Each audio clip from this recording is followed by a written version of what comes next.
Hi there. I'm Yoon, the UN representative for the International Alliance of Women. In Korean, my name means peace. I want to thank the Women's Intercultural Network for the wonderful work that you have done over the years for the Cities for CEDAW campaign. You are helping to change the world, even though you may not realize it. And I need to explain what I mean by that. So what is happening in the world is that people watch what is happening here in the United States.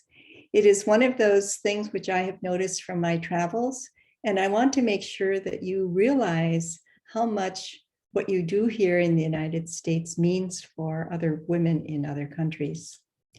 So in 1980, I was a member of the UN Secretariat for the UN for the Second World Conference on Women in Copenhagen. And at that meeting, we introduced CEDAW to governments.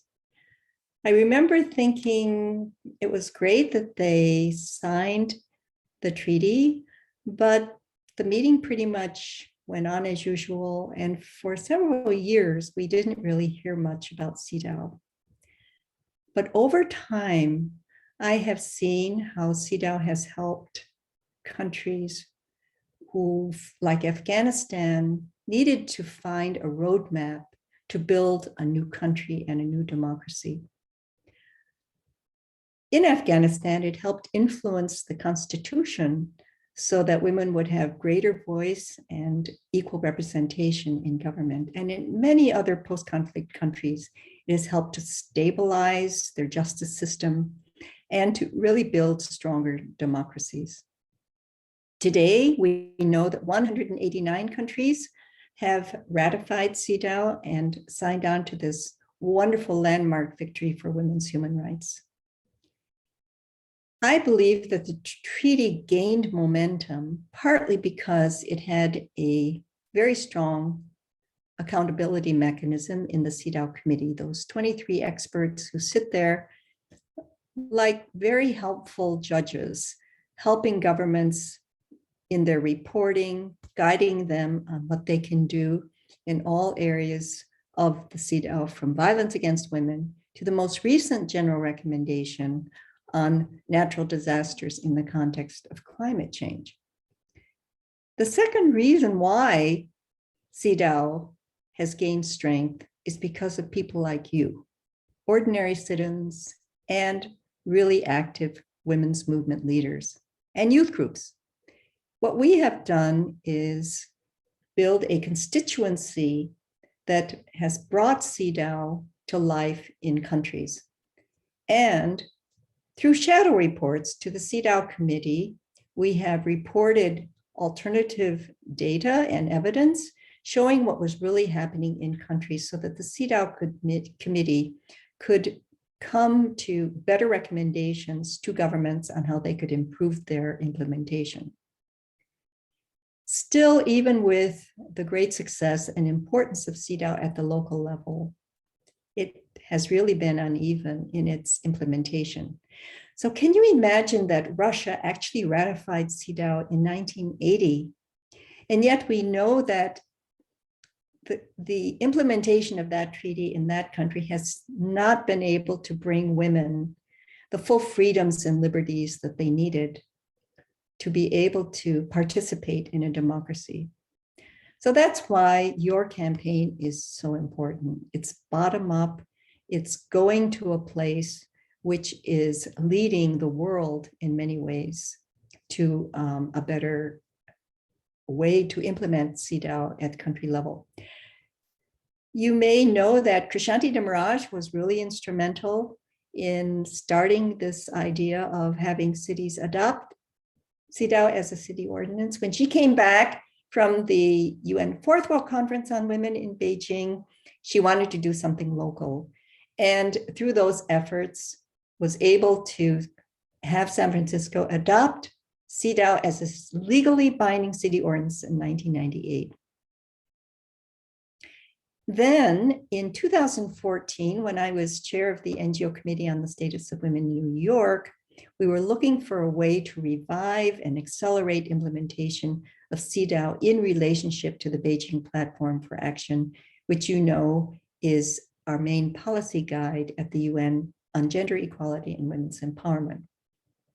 And we saw this amazing historic action in the United States at the seat of where the UN first started in San Francisco. And so we asked the late Mayor Lee, to be the peer leader for mayors in the United States. And he introduced CEDAW to the National Conference of Mayors in the same year, where more than 200 mayors adopted CEDAW in a resolution and in their own way actually pledged to support it back home. We were absolutely overjoyed and grateful to the late Mayor Lee for doing this.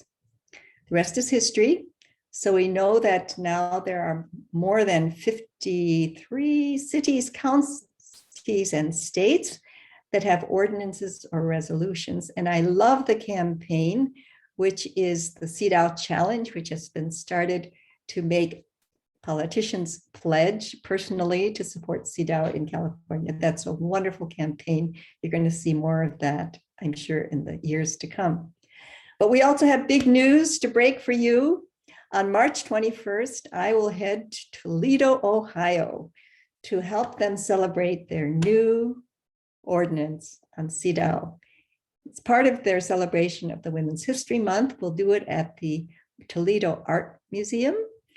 And in fact, the City Council is passing CEDAW ordinance today, making it part of your history. I wanted to leave two thoughts with you. One of them is something I've already mentioned, which is don't forget that the world watches America.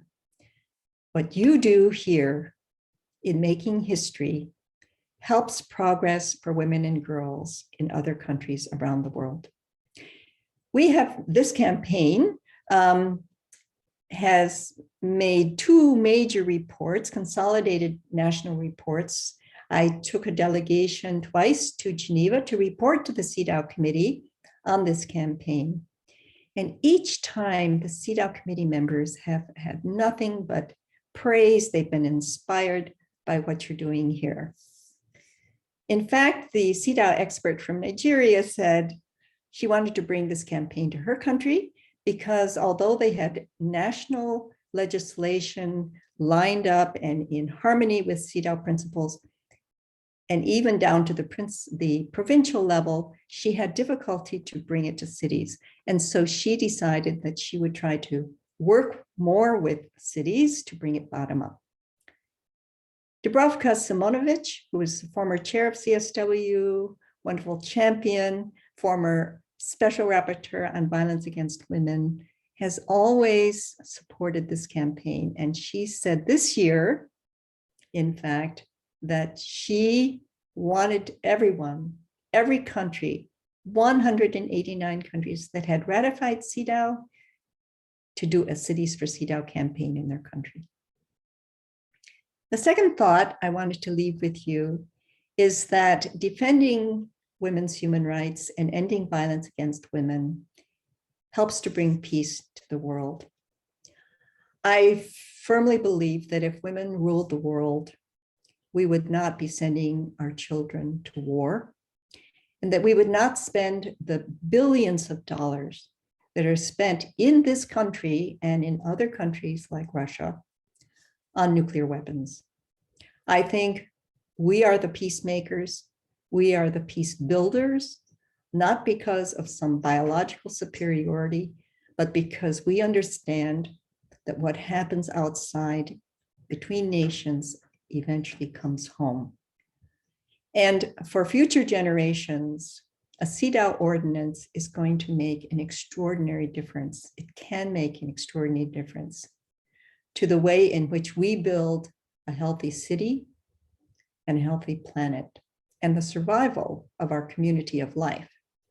I was so happy to discover the CEDAW Youth chapter of Miriam College in the Manila, Philippines, They are an energetic group of youth leaders, and they've been working with CEDAW now for almost 10 years on campus, have a great history, which I would like to have them share with students in the United States. They are excited to do the same thing. This year, they're doing a youth voter registration campaign, for example. So if you're interested in starting a campus for CEDAW, let me know, and we'll connect you with this CEDAW youth group at Miriam College. Thanks so much for watching and listening, and I look forward to lots of good things from your campaign.